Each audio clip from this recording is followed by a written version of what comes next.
From the New York Times, I'm Sabrina Tavernisi, and this is The Daily.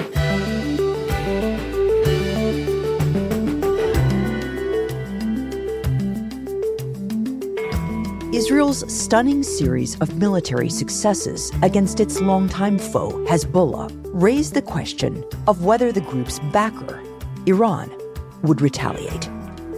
On Tuesday, we got the answer, with the largest missile attack on Israeli territory in the country's history. Today, my colleagues Patrick Kingsley and Farnaz Fassihi on how Israel and Iran each see this dangerous moment and where it might lead.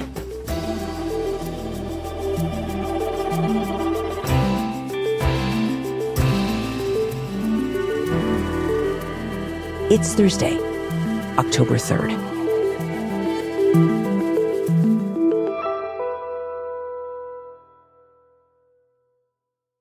So, Patrick, the Middle East was already in chaos and has only gotten worse and really seems to be on the edge of some big, dangerous unknown.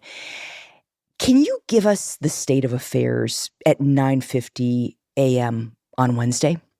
It feels like we may be witnessing some kind of paradigm shift. The power dynamics in the region possibly shifting before our eyes. Hezbollah, the very powerful militia in Lebanon, adversary of Israel, state within a state within Lebanon, is severely weakened. Israel has been assassinating its leaders methodically over the last several weeks, exploding Hezbollah's pages and communications devices, mounting some of the most intense bombardments in contemporary warfare, killing many Hezbollah operatives, but also many civilians. And the culmination of this was the assassination of Hezbollah's leader, Hassan Nasrallah, on Friday evening. That was a seismic event. Nasrallah was immensely influential, immensely powerful, and it's hard to overstate how much of a blow his death was to Hezbollah. He was their talisman, he was their longtime leader, their strategist. In particular, he was a key ally of Iran, and he had turned Hezbollah into one of the strongest fighting forces in the Middle East, and in the process provided Iran with a strong military ally that was able to act as a powerful and menacing deterrent to Israel, should Israel ever decide to attack Iran and to destroy Iran's nuclear program. So just an enormous blow, not just to Hezbollah, which for many decades had been this kind of loaded gun pointed at Israel's head, but the regional power behind Hezbollah, Iran. Exactly. But why now? I mean, since October 7th, Israel and Hezbollah have been going back and forth over that border. That's displaced tens of thousands of people, but it's been bumping along in a kind of low-grade way for months. Why did Israel choose this moment to kill Nasrallah? All the while, it was expected that if the war in Gaza reached a conclusion, the war between Israel and Hezbollah on the northern border would die down, that there would also be a diplomatic solution between the two sides there. But what happened this summer was the gradual realization that the war in Gaza was not going to end anytime soon, that there was not going to be a truce between Hamas and Israel. And the result was that Israel decided that it could no longer wait for a diplomatic resolution to the conflict with its Lebanese adversary, and decided to try and end it via military means. And so a few weeks ago, they started escalating, moving beyond this low-intensity border war and eventually culminating in the assassination of Hassan Nasrallah on Friday. And we had expected that if Israel escalated to this extent, Hezbollah would match it with the same kind of intensity, firing deep into Israeli territory, bombarding Israel's biggest cities with barrages of rockets and missiles, potentially taking out Israel's power grid. In reality, that did not happen. And why not? It's not entirely clear, but there were two possible reasons. One, Hezbollah was genuinely thrown into disarray, its leaders killed, its strategists dead.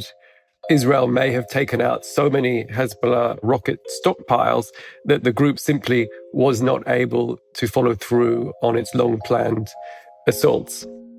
In addition, Iran, its biggest benefactor and key ally, also for weeks did not seem prepared to get involved. Israel killed Hamas's political leader, Ismail Haniyeh, in July, and Iran said that it would respond in revenge for that attack because he was killed in an Iranian military compound in Tehran, the Iranian capital. But Iran didn't respond to that. And it didn't respond when Hezbollah's commanders started getting killed. It didn't respond immediately when Nasrallah was killed.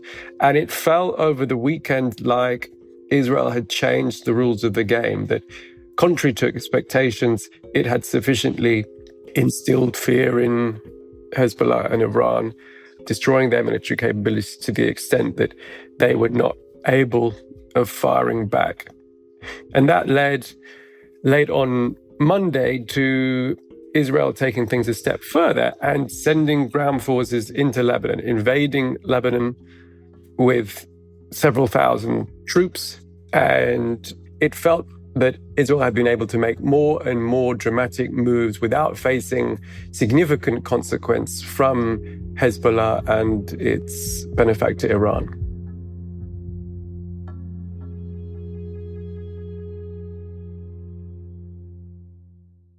Patrick, I'm thinking back to the beginning of the Gaza war, and the big fear of the U.S. and the rest of the world was that if Israel escalated against Hezbollah, it would be met with a giant response, and it would pull Iran in and eventually the U.S. into this big regional war. This is why the Biden administration encouraged Netanyahu not to do it.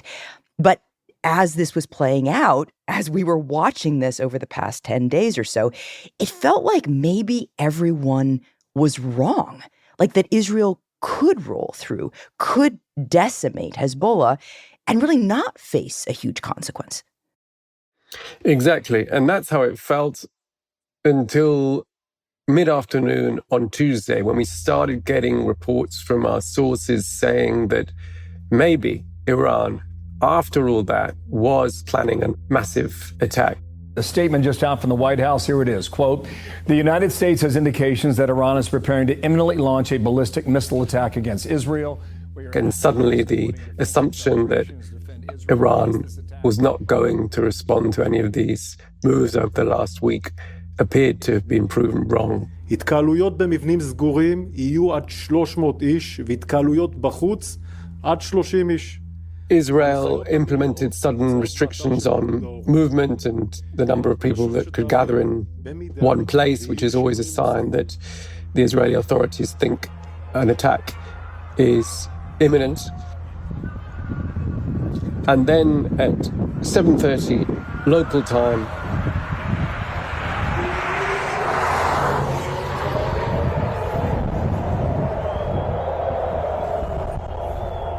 we started to hear the chilling sound of the air raid sirens that are triggered whenever there is an incoming rocket or missile attack. And that prompted millions of Israelis to hurry into the bomb shelters that are installed in many homes and workplaces. Dana, we're seeing them coming from multiple directions here to my left. And within under 15 minutes... Oh, Jesus. Oh, God. Okay, guys, we got to get off the roof. These are coming down right next to us here. Please do. We started hearing the sounds of the missiles arriving.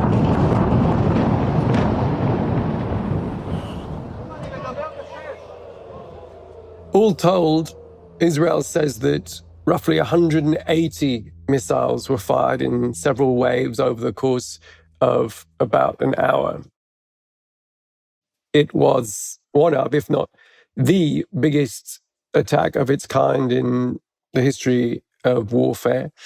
Many, if not most, of the missiles were intercepted by Israel's air defense system. And US naval forces stationed in the Eastern Mediterranean helped shoot down more. Some fell to earth, causing craters in several parts of Israel. The upshot was that only one person was killed, a Palestinian in the occupied West Bank. And there was not significant damage to Israeli infrastructure, apart from 3 air bases and possibly the area of the Mossad headquarters, the headquarters of Israel's Foreign Intelligence Agency. Nevertheless, it felt like a significant escalation from Iran. There were missiles aimed and which even hit some of the densest urban areas in the country. And it feels like Iran did this knowing that Israel would feel that it had little or no choice but to respond in kind. Well, where is it going to go from now? How is Israel thinking about the retaliation to what you're saying is this huge counterattack from Iran? Now we're waiting very tensely to see how Israel responds. From what we understand, both listening to the words of Israeli leaders themselves, but also talking behind the scenes to officials and diplomats and analysts, there is no way that Israel will let this pass. They will respond, and those options include taking out oil refineries, taking out military bases, and also, at the far end of the spectrum, targeting Iran's nuclear facilities, in which Iran is accused of trying to build a nuclear bomb. You mentioned that the U.S. military was actively shooting down rockets alongside the Israeli air defense. Do we expect the U.S. to be actively involved in the retaliation? And will that effectively be the United States being drawn into a war with Iran? That's the million-dollar question right now. How much support is the US going to give Israel? There are certain things that Israel will find it very difficult to do without US support. That includes targeting those nuclear facilities, many of which are housed deep below ground and which require rare kinds of bunker-busting bombs and particular kinds of planes in order to carry those bombs. And all of that, according to military experts, really requires American support, know-how, and even the US to carry it out in the first place. And from what we understand from talking with US officials, the US is very unlikely to give that kind of support.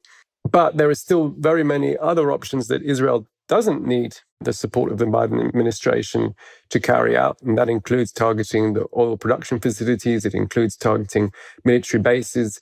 They've already shown they have the ability to do that. And there's every expectation that they'll do the same in a more dramatic fashion in the coming days. So if we see Israel hit Iran's nuclear sites in retaliation, we should consider that a big escalation.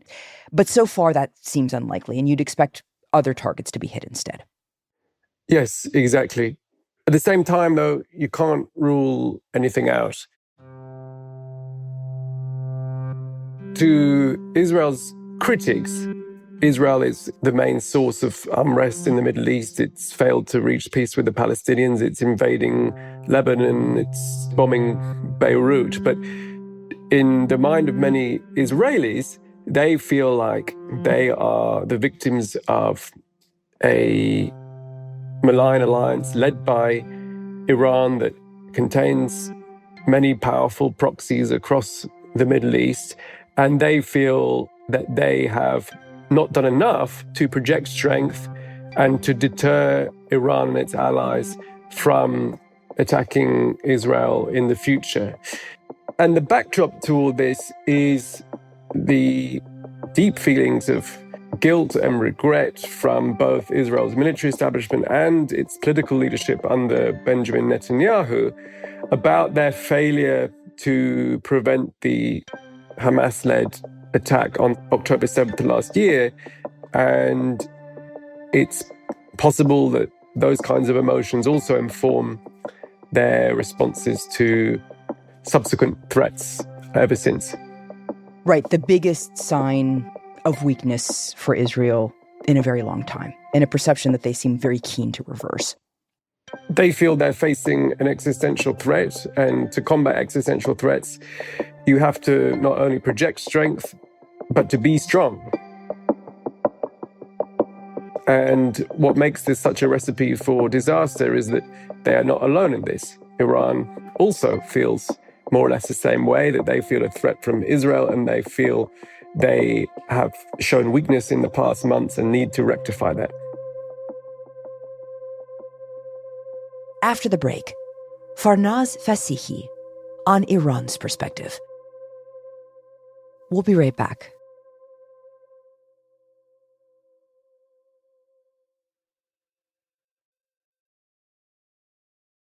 So we just talked to our colleague Patrick Kingsley, and he told us that right now, Israel feels like it needs to appear strong because they see Iran and Iran's proxies as an existential threat. And that's why they're going so hard after Hezbollah, Iran's number one proxy. But he also said that Iran feels the same way, that they need to appear strong in the face of Israel's attack on those proxies. And you, Farnaz, are our resident Iran expert with deep sourcing inside government circles. Tell us what all of this looks like from Iran's point of view. From Iran's point of view, they also feel like they're under attack. The investments that they've made in the militia that are aligned with them in the region, the military alliance known as the Axis of Resistance, from Hezbollah in Lebanon to Houthis in Yemen, the militias in Iraq and Syria. It had viewed these militia as its forward defense, as a way to deter attacks on its own soil, and as a way to sort of keep a balance of power with both Israel and the United States. So Israel's wave of attacks recently on particularly Hezbollah that culminated in the killing of Mr. Nasrallah was a tremendous blow to Iran. It diminished a force that it had relied on if it came under threat. So for Iran, the same way that Patrick explained that Israel feels it has an existential threat, Iran feels like it's under existential threat. So following Mr. Nasrallah's killing, they faced a choice to go attack Israel directly and retaliate and risk an all-out war that could threaten their own existence, or if they were going to lay low, but risk looking weak and invite possible attacks. Either way, for Iran, it was a difficult dilemma to face. So what are they weighing as they're trying to make this choice between going hard on Israel or restraining themselves? They are weighing whether Iran can afford to not respond to Israel. You have to remember that in July, Israel assassinated Hamas's political leader, Ismail Haniyeh, in Tehran on the eve of the inauguration of the new president. They killed him in a very secure compound of the Revolutionary Guards. And for Iran, this was a big humiliation. It was very damaging to their sense of national security or to being able to protect their key allies and guests on their own soil. Right. And for a few weeks, the immediate reaction from Iranian senior leaders and military commanders was a pledge to take revenge against Israel, to strike back against Israel. And there was a lot of diplomacy, particularly by the U.S. through its allies, to try to convince it to exercise restraint, telling Iran that if you attack Israel, you're going to jeopardize a ceasefire that is being negotiated between Israel and Hamas for Gaza, that you may risk taking the region into a wider war. And so they convinced Iran to hold back. And so Iran did not retaliate at that time.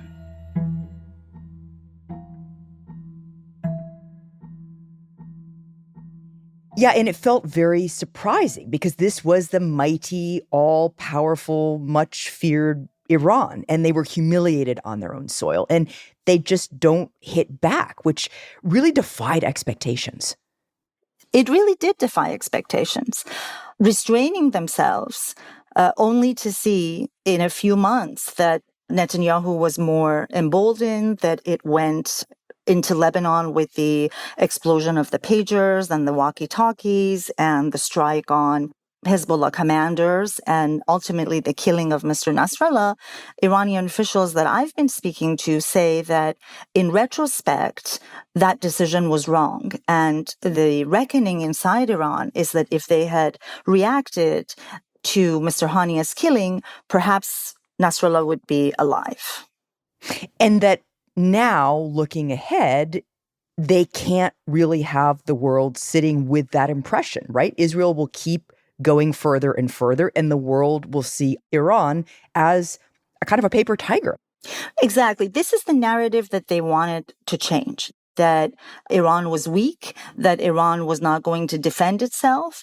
And also remember, Sabrina, officials were telling me that they were also worried that these military alliances they'd made in the region would look at Iran and say that you're not defending us, that your closest ally was killed by Israel and you did nothing. So they also wanted to bolster those ties and sort of not give the impression that Iran would take it all and not respond. Iran very much felt like Netanyahu was blowing through all the red lines, particularly with the killing of Nasrallah, and that they needed to reestablish some rules. So after days of debating, the senior military commanders and the generals won the debate inside Iran and convinced Supreme Leader Ayatollah Khamenei to order direct strikes against Israel. Right. And that is exactly what we saw happen last night, overnight, the largest military barrage in the history of the Israeli state, as Patrick was saying. Exactly. And now Iranians are anxious. The majority of people don't want war. And everyone's waiting to see what's going to happen.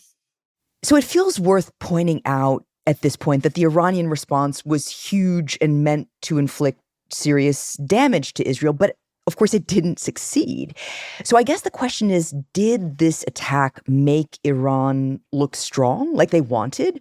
Or did it actually reinforce how incapable they've been in recent times to hurt Israel? I think from the perspective of the Iranians and from the perspective of the region, it restored some of their credibility, both at home among their constituents and also regionally on the Arab street, as we saw a lot of cheering in many Arab cities last night for Iran's actions.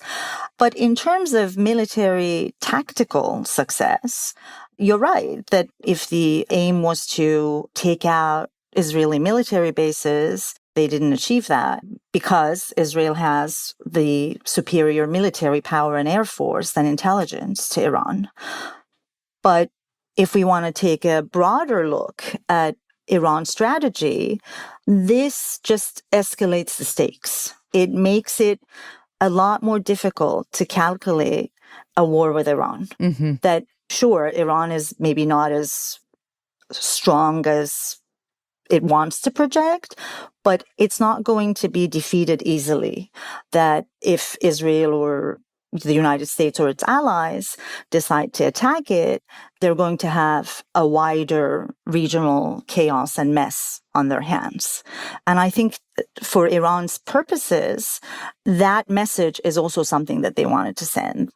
But how do they fight back? I mean, Iran's military, as you said, is not a match for Israel's. And their main proxy, Hezbollah, is severely weakened. So what do they have to fight back with? Well, Iran's defense strategy has been mostly investing in its missiles and drones, and also investing in unconventional warfare by arming and funding and training these militia groups in the region, right?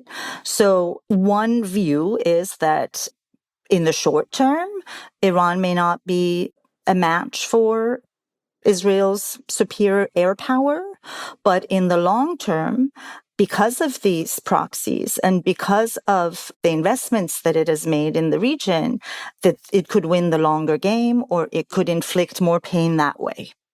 As we've seen with the wars in Afghanistan and with the war in Iraq and elsewhere, superior military powers don't always win the longer game. And the other thing that we've been hearing from senior Iranian officials in the past few months is this idea that if Iran feels an existential threat, it might change its nuclear doctrine and policy. Iran has maintained all these years that its nuclear program is for peaceful purposes, but it has crossed the threshold of being a nuclear capable state, meaning that if it decides that it wants to pursue a weaponized program, it can. I see. Now, experts say that building a bomb would take closer to a year. But this is something that is even currently being discussed. Just following Nasrallah's killing, there were analysts on state television saying that in order to protect the Islamic Republic and the country, Iran needed to build the ultimate deterrence, which is a nuclear bomb. Unless, of course, Israel takes out that capability first by bombing it.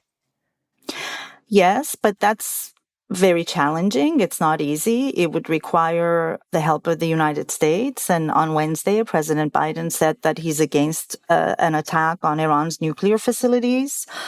But the question is whether Israel has other ways, including covert attacks. And if it does decide that unilaterally it wants to bomb the nuclear facilities, will it draw in the United States, even if it doesn't want to? And then if the U.S. is drawn into this war, will Iran's powerful allies, Russia and China, also enter the war? Right. Iran has forged very close military and intelligence ties with Russia and very close economic ties to China.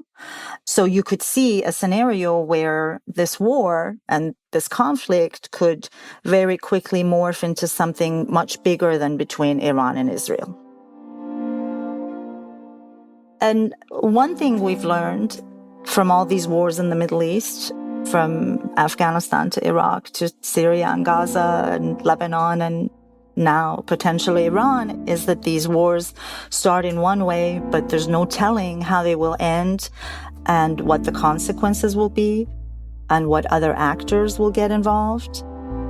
And right now we're in one of those pivotal moments where the chaos and violence that we've seen raging in the region for the past year could get worse in unpredictable ways. We just don't know. Farnaz, thank you. Thank you for having me, Sabrina. On Wednesday, Israel said that 8 of its soldiers had been killed in close-range combat in southern Lebanon. It appeared to be the first direct ground confrontation between Hezbollah and Israel since Israel's invasion of Lebanon began. The fighting showed that Hezbollah remained capable of carrying out deadly attacks. Meanwhile, in Lebanon's capital, several huge explosions erupted around midnight, and the Lebanese health ministry said early Thursday that 6 people had been killed.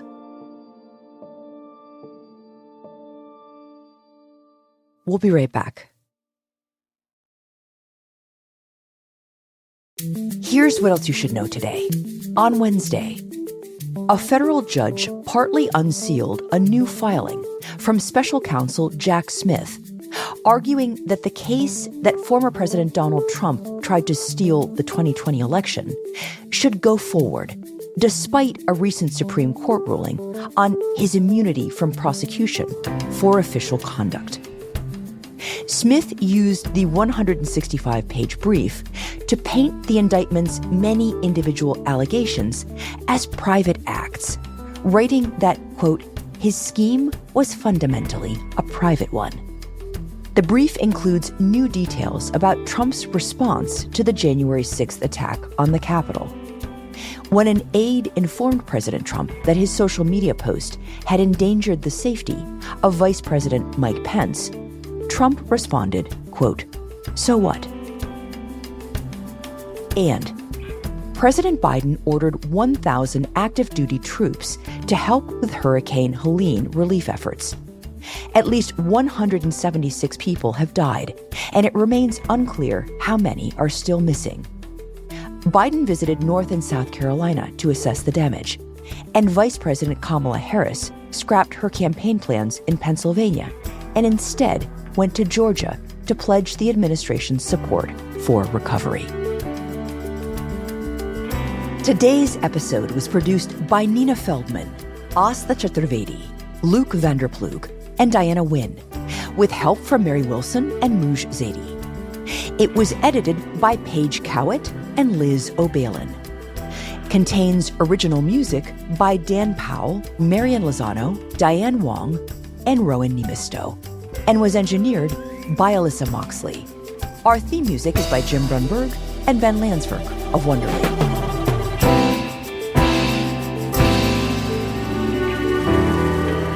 That's it for The Daily. I'm Sabrina Tavernise. See you tomorrow.